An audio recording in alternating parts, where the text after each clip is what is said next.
Bonsoir à toutes et à tous, soyez les bienvenus dans la grande édition de TV7. Nous sommes le mardi 26 août et François Bayrou tente donc le tout pour le tout. Alors que l'effort budgétaire prévu par le gouvernement pour réduire la dette du pays divise, le Premier ministre a décidé de recourir au vote de confiance à l'Assemblée nationale et cela le 8 septembre prochain. En bref, si la confiance n'est pas accordée, le gouvernement tombera. À cette occasion, Juliette Huard et Gabriel Garouste sont allés recueillir les premières réactions.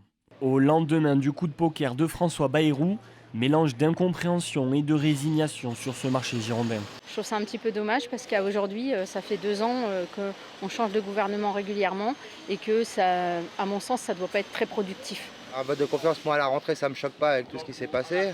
Sauf que est-ce que c'est une stratégie politique ou une réelle volonté d'avancer, j'en sais rien. On va subir, je pense encore une fois, on verra bien ce que ça amène. Moi j'y crois plus à la politique, plus du tout. Il faut des nouvelles personnes là. Ici, personne n'imagine le maintien en poste de François Bayrou. Une majorité de députés ont déjà annoncé ne pas accorder leur confiance au gouvernement. Côté macroniste, on fait bloc derrière le Premier ministre. La France fait face à une équation budgétaire grave. François Bayrou a le courage de l'affirmer et d'engager la responsabilité du gouvernement à l'issue d'un débat parlementaire. Un temps désigné comme le groupe pouvant faire basculer le scrutin, le Parti socialiste a rapidement fait savoir qu'il voterait contre le gouvernement. Un choix inévitable pour ce député de Gironde. Aujourd'hui, il porte plus préjudice au pays en faisant ce qu'il fait, parce qu'il érode la confiance, il crée de l'instabilité, parce qu'il risque d'y avoir une censure, entre guillemets, de son gouvernement à l'occasion de ce 49-1, plutôt que de laisser se dérouler le débat budgétaire. Si François Bayrou n'obtient pas la confiance des parlementaires le 8 septembre, son gouvernement sera le premier à tomber par ce biais depuis 1955.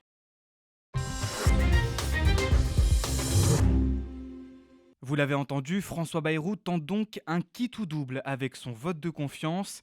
Et à ce sujet, je vous propose d'écouter l'analyse de Ludovic Renard, politologue à Sciences Po Bordeaux. Écoutez.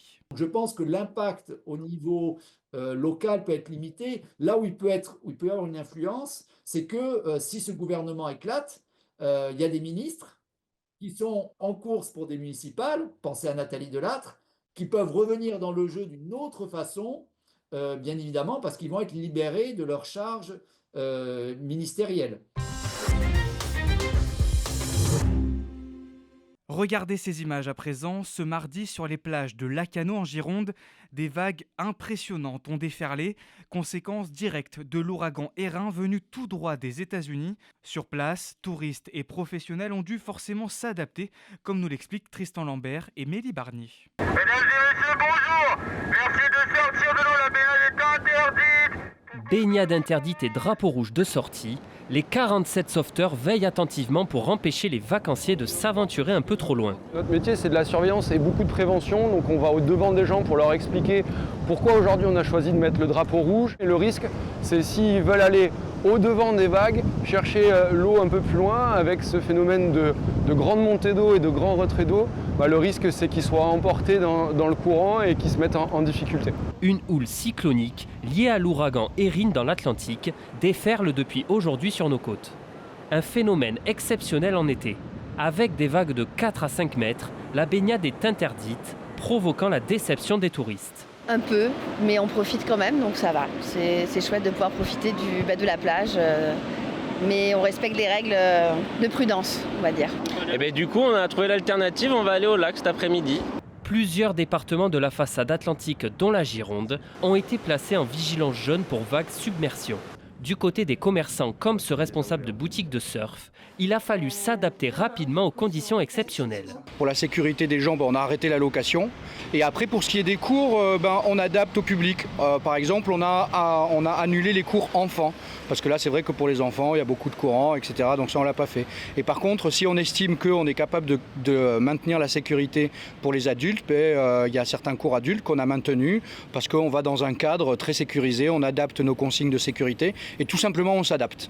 Cette houle devrait perdurer jusqu'à la fin de la semaine. La baignade pourrait cependant réouvrir dès mercredi à 11h à Lacanau. Retour à Bordeaux cette fois où la ville poursuit son plan de végétalisation avec comme prochaine étape la Laissère sur la rive droite. Un îlot de chaleur d'1 hectare aujourd'hui déserté par les habitants. Les travaux commencent ce 1er septembre avant la livraison prévue au printemps prochain. Le budget est d'environ 1,3 million d'euros. Alors à Laissère, il va y avoir des travaux sur 1 hectare en 3 phases qui va concerner les 3 terre-pleins centraux de la Laissère. L'idée, c'est de renaturer, donc donner plus d'espace à la végétation et notamment aux arbres qui ici meurent les uns après les autres parce que le sous-sol est pas bon, parce qu'ils sont enfermés dans des blocs et parce qu'ils sont en permanence en plein soleil. Donc on va renaturer tout ça. On va également traiter l'îlot de chaleur. Ici, on est sur un îlot de chaleur majeur de la rive droite. D'ailleurs, on le voit bien aujourd'hui.